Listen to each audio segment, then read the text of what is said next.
Hello, I'm the 10-minute English teacher. Let's get you exam ready. Today we're thinking about an inspector calls and I'm going to be providing you with final tips before the exam. Before we get going, don't forget to like and subscribe. There are plenty of things on the channel to help you revise for English language and for English literature. Okay, an inspector calls, my final tips.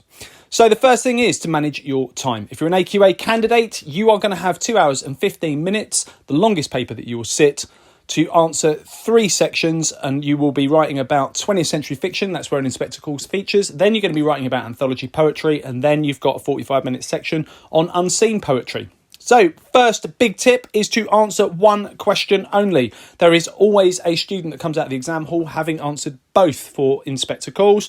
You are given a choice of 2 questions. Choose one question, the one that's right for you, and answer that only. And you might want to start with an introduction. I'm going to tell you about what I'd be doing if I was in the exam. So I'd start by talking about World War II. This play was written just after World War II had ended. I'd mention the fact that women during World War II had been given a very elevated social role. They were working in industry, in manufacturing and in agriculture to fill the gap left by men. I talk about the fact that rich and poor fought side by side during the war, and when they returned, J.B. Priestley, who was a socialist and an egalitarian, saw this time as an opportunity for social change. He set his play in 1912 when there was a very big gap between rich and poor and when women had very few rights. And then in that same paragraph, I just simply link to the question. If the question was about unhappy women, this is what I would do. At the end of World War II, there was an opportunity for social change. Women had had a very different social role, working in industry, and rich and poor had fought side by side in Europe. J.B. Priestley was a socialist and an egalitarian. He wrote an inspector calls to try and influence social change. He set the play in 1912 when there was a very big gap between rich and poor and when women had very few rights. In his play, he presents us with unhappy women to get us to reflect on what kind of society we were and what sort of society we would want Britain to be in the future.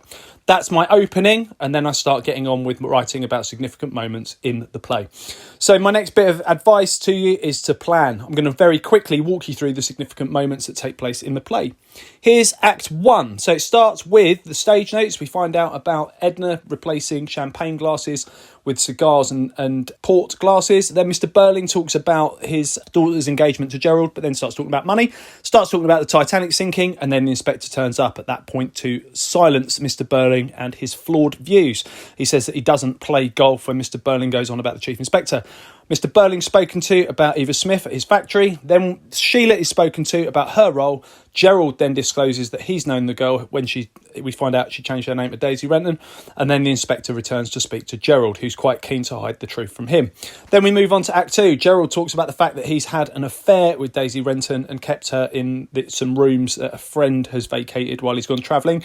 And then the ring is given back to Gerald by Sheila, although she says she rather respects him more than she ever has done before. The inspector wants to know where Eric is, just to remind us he'll be speaking to him at some point. Then Mrs. Burling is spoken to about her role in it all.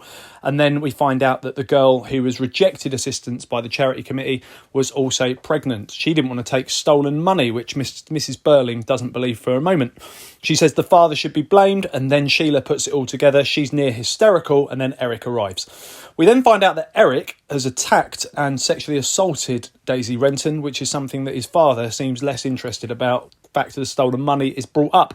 And then there's a argument between the family, and the inspector rather cuts across the family and then makes a speech. There's a bit of what we call authorial intrusion here, where the inspector is used by Priestley for Priestley to share his views to the audience. He talks about the idea of there being millions and millions and millions of Eva Smiths and John Smiths for us to see as a part of our social responsibility towards.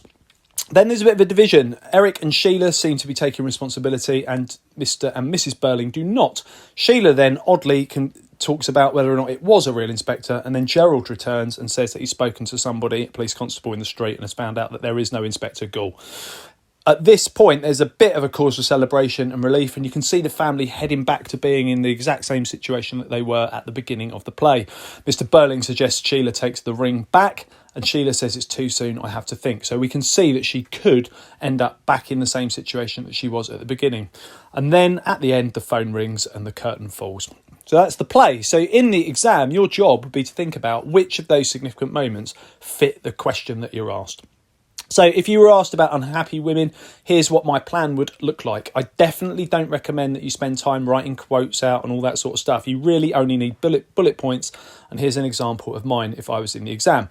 So I'm going to have my little introduction. I've told you about that already. Then I might talk about Mrs. Burling's marriage. She's unhappy. And the idea that you can be wealthy, but actually that isn't something that necessarily means that you'll have a happy and contented life. Mrs. Burling is deeply miserable. I might talk about Mrs. Burling and her attitude towards others, the way that she speaks about Eva Smith. And I might talk about the motif of manners and how she insists on that. Sheila is happy at the beginning, but then there's a change in her. I'm going to talk about Eva Smith and the fact that Eric's attack is something that goes unnoticed. Mr. Burling's response to that just reflects the idea that women at that time had very little influence in society.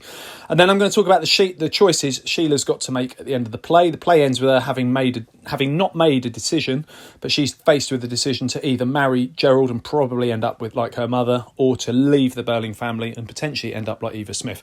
And I'm going to end with a tiny little conclusion, only a couple of sentences, where I explain the fact that we've got unhappy women to highlight the problems with both patriarchy, society where men have power over women, and also inequality.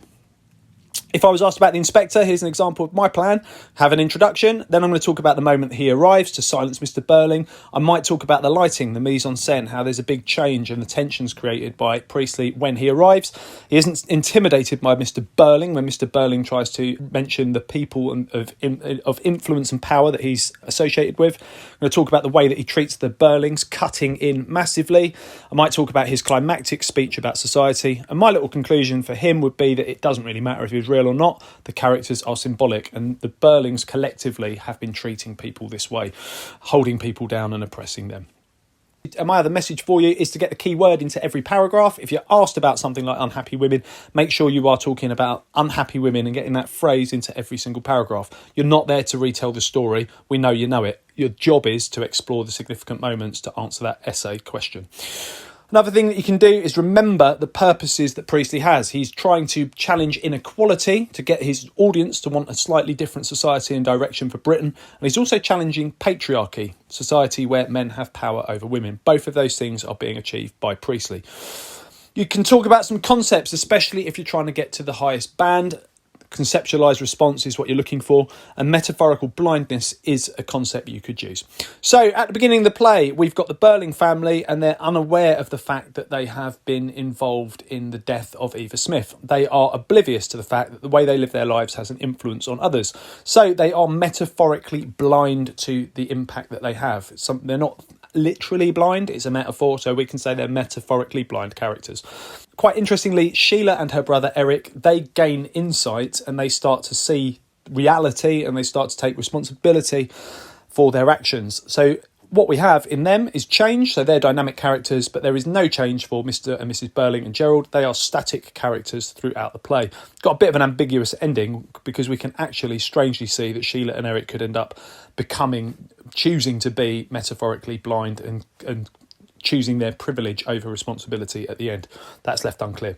But if we're thinking about Sheila, she's a metaphorically blind character at the beginning, quite juvenile and quite privileged. And then she realises the impact that she's had, and that gives her insight and gives her... She becomes a very different character. She goes from calling her mother, Mrs. Burling, mummy, to calling her mother, to show that there's actually a little bit of growth in her as a character. And then at the end, we don't quite know what direction Sheila's going to choose to take. But interestingly, she's got very limited choices. She can either leave the Burling family and likely, as a single unmarried woman, end up in the same sort of predicament that Eva Smith did, or she can end up marrying Gerald and living her life like her mother does, cold. The message there is that inequality in society is oppressive and benefits none. Not even the wealthy seem to benefit from living in a very starkly class-based society. Say more about the quotes you choose is my next piece of advice for you. So here's a quote that you might want to use in the exam. Look, mummy, isn't it a beauty? So if you get a question about wealth or inequality, or you get a question about female characters or Sheila herself, this works. So we've got this great little quote, look mummy, isn't it a beauty, from the beginning. Now these are some things that you could say about this quote. It's ironic they're metaphorically blind characters at the beginning. So her showing her ring to her mother, all they see is what they have and their status. They don't see beyond their own world.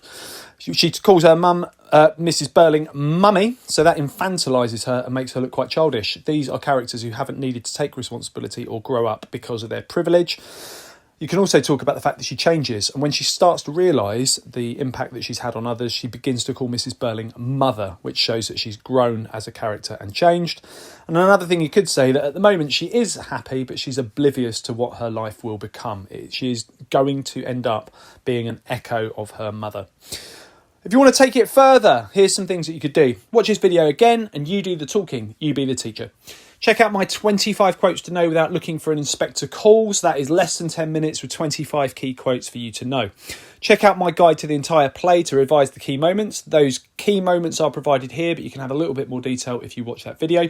There are summary guides to each act, but if you are pressed for time, why not just check out my guide to Act 1, which really establishes all the characters and the major themes. And when you've done the exam, why not come back and let us know how you've got on in the comments section. Okay, check out the other videos on my channel. I'll continue to add content. Feel free to ask something you'd like to see me cover in the comment section. Don't forget to like and subscribe and share, and keep revising.